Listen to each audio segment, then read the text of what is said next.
Hi guys, ayan may panibagong vlog na naman tayo dito sa ating Suzuki S-Presso. Ayan, Presso ang pangalan niya. Ayan, na mga naka-plastic pa yung upuan natin at parang brand new lang talaga siya guys. So ayan, tatlong buwan lang ata ito nagamit. Ayan, meron pa tayo ditong warranty at kompleto pa yung kanya mga tools at mga brand new pa yung mga gamit dito, okay? So, syempre, bago ang lahat guys, ay please like and subscribe naman po ako dyan para palagi kayong updated sa mga susunod natin iba-vlog, okay? So, sisimulan natin, tara, let's go. I could only hold you now. I've been too long in the wind, too long in the rain, taking any comfort that I can.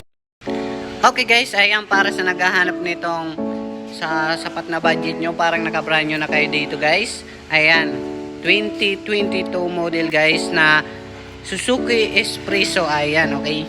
So, ang acquired niya guys ay January 11, 2023 model pa siya guys. Ayan, napakabago pa ng ating mga gamit guys. Ayan, ilang buwan lang to na gamit guys, mahalata nyo naman sa conduction. Ayan, plastic pa lahat ng upuan niya. Ayan, pakita ko sa inyo yung lahat ng gamit niya dito na mga picture. Ayan, pakikita nyo naman. So, pakita natin yung kanyang interior sa loob para maniwala. Ayan, lahat pa yan malinis guys, ay wala pa kayong makitang mga damage dyan, okay? Ayan, lahat naka-plastic pa. Buksan natin yung kanyang engine para makita. Ayan guys, nandito na tayo sa kanyang engine. Ayan, napakasariwa ng ating makina. Ayan, kayo naman gusga. So, pwede naman kayo magdala dito mekaniko if ever gusto nyo.